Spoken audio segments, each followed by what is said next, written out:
In this presentation, we're going to go through periodization, both the history and the models. We could talk about programming, and at some point we are going to take you through programming, but it's always good to go through a history and get a deep understanding of exactly what comes before us so that we know how to move forward. The learning objectives for this presentation are for you to be able to discuss the difference between a training system versus a periodization model. In terms of looking at programs, it will be good for you to be empowered with the tools to understand if you're looking at a training system or a periodization structure. Next, define what periodization is and discuss the history. And ultimately, review and discuss the more common periodization models that you'll see. Section 1, periodization. We want to talk about what it isn't and also what it is. Not all training systems are periodization models. And the best way to go through this is to familiarize you with the butcher and the Bulgarians. When we think about the Bulgarian system, when we think about the Bulgarian method, we think about heavy loads being lifted all the time. One key element that we want you to understand, though, is that necessity breeds invention. Whenever we have to develop something, whenever we're pushed to the limits to be creative, it usually comes from the fact that there's a need to be creative. When we think about the Bulgarians and we think about the Russians, when we think about what it means to have national pride, we often look back to our sports. And when we think about Russian history, without getting too in depth, this man right here is usually the icon for their superiority when it comes to weightlifting. Vasily Alexiev is the representation of what it meant for the Russians to be able to develop a program that would always lead to success. In order to separate themselves, in order to be different, and hopefully in order to prove themselves as legitimate, the Bulgarians would ultimately have to come up with a system that was going to allow them to be more successful than the Russians, hopefully putting them on the world stage and giving them the pride that they needed. For any leader and every leader, in order to start a revolution, the very first thing that they have to do is delegitimize the system that comes before them. If they are actually going to have any level of importance and rally people around them, rally people to follow them, they have to do something that says that the current status quo is insufficient. The current status quo is unacceptable. There are new and better ways that we can reach the goals that we want. When we think about the leader of that particular revolution, we think about Ivan Abadjev. Ivan Abadjev was the weightlifting coach for the Bulgarians, and he knew that if they were going to get onto the world stage, if they were going to make an impact, then they couldn't just simply follow what the Russians were doing. They were going to have to come up with, devise a new system of training that hopefully would be successful and legitimize who they were on that world stage. The essential strength principle. Research has shown that the threshold training stimulus necessary for increasing muscular strength in the average person should not be less than 1/3 of the maximal strength. So again, if we're thinking about what you can do maximally, your 1 RM, when you're training for strength, you would subtract 1/3 of that as your starting point.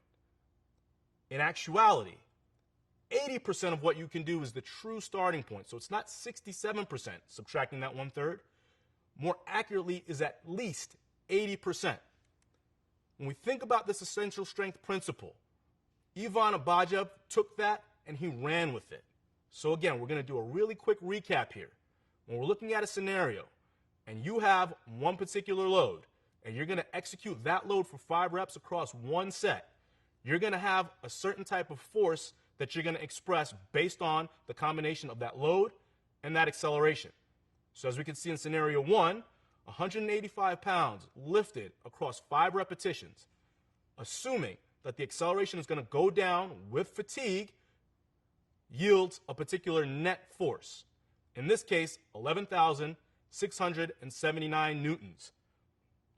In the second scenario, utilizing that same 5 reps, but now breaking those 5 reps across 3 different sets, we see that we're going to yield a different net force based on the fact that there's going to be recovery involved. Optimal frequency changes with the level of muscle fatigue. So we understand by this scenario that fatigue is something that we have to account for. When we think about success, when we think about adaptation, fatigue and recovery is going to be extremely important. When we think about programming and how we're going to design our programs for success, how we account for fatigue on a particular day, week, month, or year is extremely important. These are things that we can't necessarily just set aside. Again, this is one of the essential principles that we think about when we think about program design. However, as I said in the beginning, Ivan Abajev was going to look to push the limits of what was currently known. He was going to look to push the status quo. How is he going to be able to manipulate science to his benefit? In his mind, he wanted to issue what he considered to be the theory of protein memory. When we think about this protein memory theory, what he was saying was that if you wanted to move a load at 90% of your 1RM, that was not going to get you any closer to moving that 95% of your 1RM. What he was saying is that if you wanted to be able to move a load, you had to move that particular load. If you were going to be successful at lifting a maximal weight, and that maximal weight was nowhere near where it should be in your training, then you were wasting your time. What he was then going to do was make sure that we got to the peak, to the highest of your abilities, and we were going to spend as much time there as possible until you finally got it. Maybe we would back off a little. We back off just a little to be able to give you the recovery, but the objective was to get to the top and wait until you broke through the top. This is what their days would look like. In the Bulgarian system, front squat, snatch, clean and jerk, front squat on Mondays, Wednesdays, and Fridays in their morning session. They take a quick break and then come back in the afternoons, clean and jerk, snatch, front squat, and do pulls.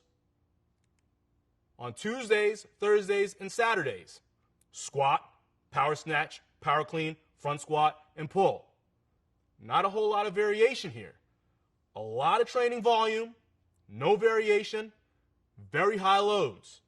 So now, what the days look like: day 1, front squat, snatch, clean and jerk, 90 to 97%. Same thing on days 3 and 5. On the other days, squat, power snatch, power clean, front squat, 90 to 97%. Same thing on days 4 and 6. Not a lot of variation, just cramming it all in. You'd have one recovery day, one rest day, and then we'd start all over again. His idea was we would stay there and carve that groove. We would build that protein memory. We would change that DNA by staying in that one particular element. No deviation, no letting back, no backing off. He would keep his athletes in that tunnel at the height of the wave for as long as possible. And if they crashed, they crashed. But the ones that survived would be the ones that would win. In summary, training systems and periodization models are not the same. Key elements revolving around recovery and stimulus variation should be considered when periodizing programming. If we look at those two key elements, we can see that in the Bulgarian system, this would not be considered to be a periodization model. It's a training system. And I'm going to note here that it's been a very effective training system. But again, when we think about periodization, what it is, and how we actually build a periodized program, these are some of the key elements that are lacking in the Bulgarian system that we want to keep in mind when we start looking at periodization models.